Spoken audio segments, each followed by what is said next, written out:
When I was a young child, around the age of 5, I got my own room. It was the smallest one, only about the size of a kitchen, but it suited my needs, and I was happy with it. It had a bed and my very own dresser with a TV. My parents saw that I was responsible enough for it. I never really was afraid of the dark. Thunderstorms at night never bothered me much.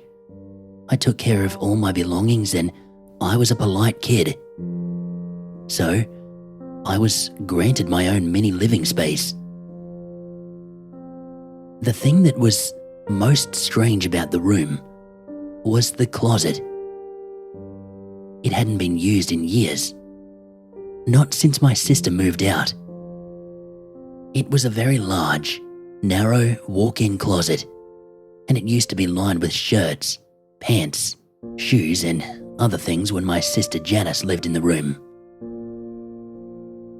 What made the closet different from the rest of the room was that instead of being painted a colourful shade of red like the rest of the walls, the door was a dull white.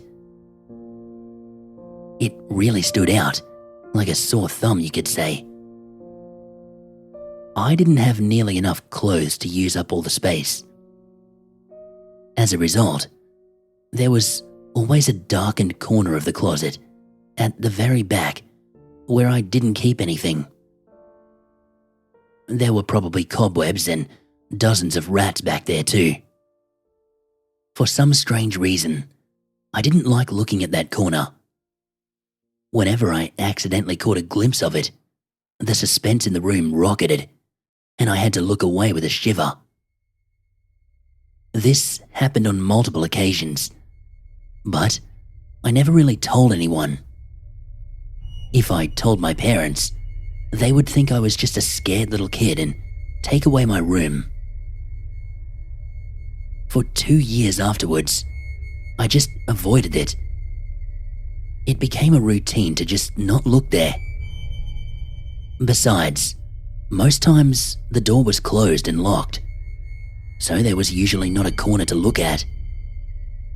Out of sight, out of mind. Or so I thought. You see, I've always thought I heard noises whenever I would close the door. Like, as soon as I would walk out, I would hear footsteps bounding toward me from the back. I'd turn around, slam the door shut, and lock it. I never told my parents. Again, they would think that I wasn't responsible enough and take away my room. And I really liked my room. That's when, at the age of 7, an event occurred that will remain in my mind for many years. Possibly forever. I've decided not to take it to my grave. I really need to tell someone. Only recently did these events come back to my mind. I've tried my best to forget. But what is seen cannot be unseen. I was sleeping in my room. I had done all my nighttime routines. I had brushed my teeth, washed my face, went to the bathroom, and set my alarm. I was now asleep in my bed, ready to start school the next morning. I woke up to the sound of a knob turning. At first, I thought it was morning, and it was just my mum coming to wake me up. After thinking for a second, I realized that the sound was from the opposite side of the room. But it wasn't that. The lock on the door clicked, and the door creaked open. My half-asleep mind took a few seconds to register what the sound meant. I yawned a bit. Then, my eyes shot open, and I froze. Someone unlocked the closet from the other side of the door. Impossible. there was no other lock.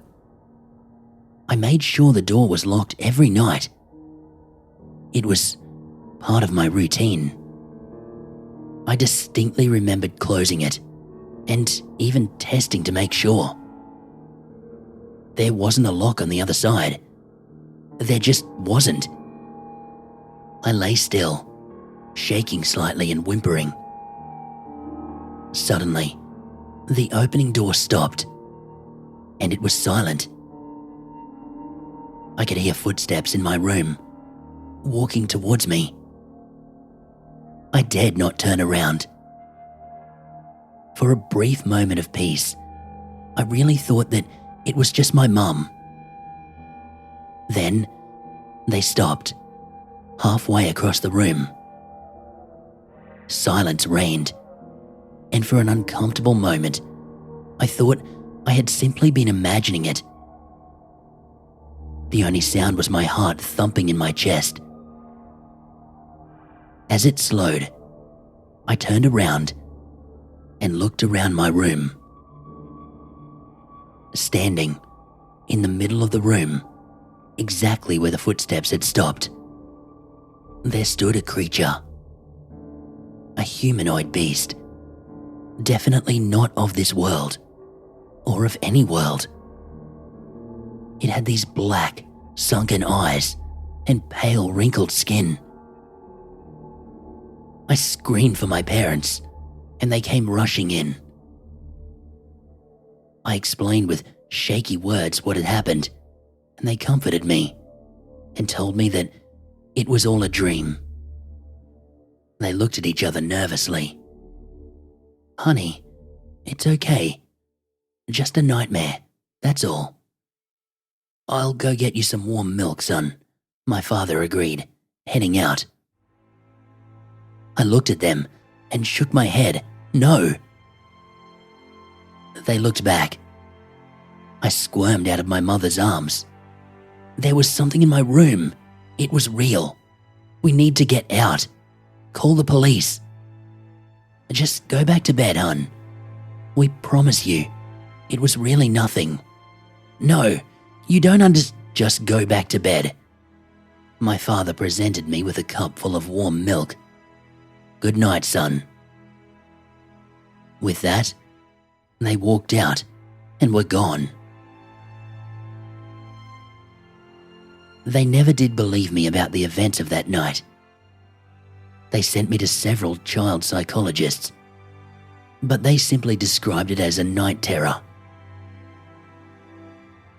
On several occasions, I asked my parents about it, but they just looked at me and said nothing.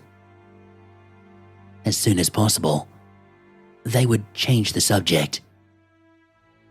Believe me, all I've ever wanted was to forget about it. I moved back into a room with my brother, and I suffered nightmares for many years because of the events of February 8th, 1987. Several months later, the house was foreclosed for reasons my parents never told me.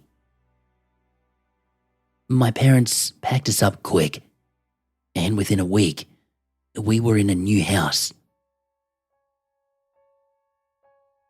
I only recently remembered this. I've decided to write it out for you guys because I've realized something that took me years to make sense of, and I really wish I hadn't. There wasn't a lock on the other side. There just wasn't. Whatever that thing had been, it wasn't coming out of my closet. It was going back in.